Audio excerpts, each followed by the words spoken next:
Hi friends, welcome to సాత్విక life of Bloom's. అందరూ ఎలా ఉన్నారు? ఈరోజు మనం ఒక ఇంట్రెస్టింగ్ రెసిపీతో మేము ముందుకు వచ్చాం. అదేంటో తెలుసా? Mutton curry. ఫంక్షన్ స్టైల్లో ఒక 10 kgs మటన్ ఎంత ఈజీగా వండుతారు అనేది మనం చూద్దాం.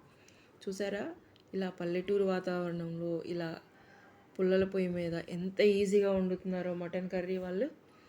చూడండి, ముందుగా ఒక గిన్నె పెట్టి అందులో మన 10 kg మటన్కి సరిపోను ఆయిల్ వేసారు. ఆయిల్ హీట్ ఎక్కిన తర్వాత చూసారు కదా, టమాటో, పచ్చిమిర్చి, ఆనియన్ అన్నీ ఒకటేసారి వేసి ఎంత బాగా ఫ్రై చేశారో.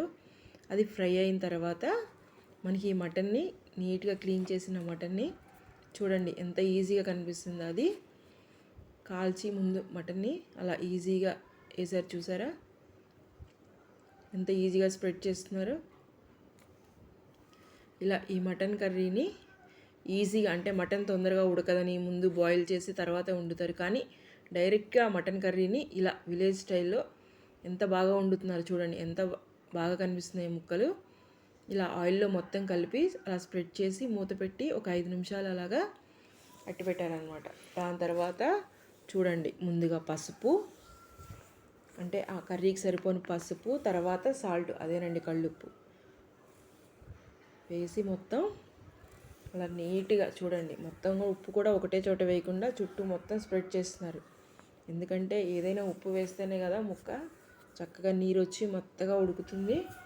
ఇప్పుడు దాన్ని మొత్తం పెద్ద గిన్నె కాబట్టి చిన్న చిన్న స్పూన్ కాదు, పెద్ద గిన్నెలతో పెద్ద స్పూన్స్తో తిప్పుతూ ఉంటారు. చూడండి, మటన్ కదా తొందరగా కదలను కూడా కదలదు, అన్ని బోన్స్ ఉంటాయి కదా. చూడండి ఎంత ఈజీగా కలిపేసి అది కూడా ఈవెన్గా గిన్నె మొత్తం ఈవెన్గా స్ప్రెడ్ చేస్తున్నారు. చూడండి, అలా స్ప్రెడ్ చేసిన తర్వాత మూత పెట్టి ఒక 10 నిమిషాలు అలాగే ఉంచిన తర్వాత మనము నెక్స్ట్ ప్రాసెస్కి వెళ్దాం అన్నమాట. అలా 10 నిమిషాలు ఉంచిన తర్వాత చూడండి ఎలా కలుపుతున్నారో ఈజీగా. ముక్క ముందు ఉప్పు పసుపు ఆ ముక్కలకి పట్టే విధంగా 10 నిమిషాలు బాగా ఉడికించిన తర్వాత చూడండి, వాటర్ కూడా ఎక్కడ ఏం యాడ్ చేయలేదు. ఇప్పుడు అదంతా కలిపిన తర్వాత మనకి ఇప్పుడు అందులో ఏం యాడ్ చేయలేదు, మనం అల్లం వెల్లుల్లి పేస్ట్ యాడ్ చేయలేదు. ఇప్పుడు మనము ఇందులో అల్లం వెల్లుల్లి పేస్ట్ చూడండి, ఆ కర్రీకి ఎంత అల్లం వెల్లుల్లి పేస్ట్ పడుతుందో అంత బల్క్గా అప్పటికప్పుడే ఫ్రెష్గా ప్రిపేర్ చేసిన అల్లం వెల్లుల్లి పేస్ట్ని యాడ్ చేశారు. దీని తర్వాత కూరకి సరిపోయినంత కారం కూడా, ఎందుకంటే 10 kg అంటే కొంచెం కారం ఎక్కువే పడుతుంది. అది కూడా నాన్ వెజ్ మటన్ కర్రీ కాబట్టి కారం చూడండి ఎక్కువే వేస్తున్నారు.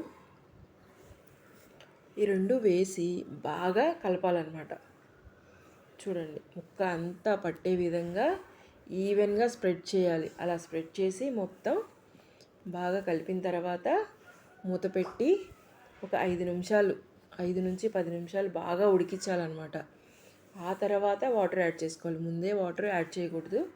అలా బాగా కలిపేసి ఈవెన్గా స్ప్రెడ్ చేసిన తర్వాత ఒక 5-10 నిమిషాలు ఉంచిన తర్వాత బాగా ముక్క ఆ కారము ఆ మసాలా అంతా అల్లం వెల్లుల్లి పేస్ట్ మొత్తం ఆ ముక్కలకి బాగా పడుతుందన్నమాట. పట్టి ఆ మసాలా ఫ్లేవర్తోనే ముక్క బాగా ఉడుకుతుంది. చూసారా కట్టెల పొయ్యి ఎలా వండుతుందో, పుల్లల పొయ్యి ఆ వేడికి అందులో మనం వేసిన మసాలాలకి ఆ మటను మంచిగా బాగా కుక్ అవుతుందన్నమాట. ఎందుకంటే మన ఇంట్లో పొయ్యి మీద కంటే ఇలా బయట ఇలా పుల్లల పొయ్యి మీద వండిన మటను చాలా బాగా ఉడుకుతుంది. చూసారా ఆ ఉప్పు ఆ మసాలా ఫ్లేవర్లకి ఆ వాటర్ ఎలా రిలీజ్ అయిందో చూసారా, అల్లం వెల్లుల్లి పేస్ట్.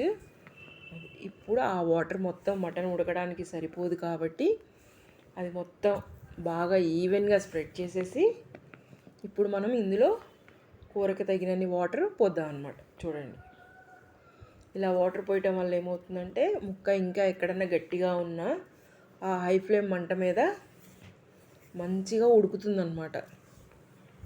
ఎందుకంటే పుల్లల పొయ్యి అనేది మంట హైగా ఉంటుంది, అందుకే కొంచెం వాటర్ ఎక్కువ వేస్తే ముక్క బాగా మెత్తబడి ఈవెన్గా కుక్ అవుతుంది. చూసారా, ఫైనల్గా కొత్తిమీర చల్లేసి రెడీగా పెట్టుకోండి. చూసారా మంచిగా కర్రీ ఎంత బాగా ఉడికిందో.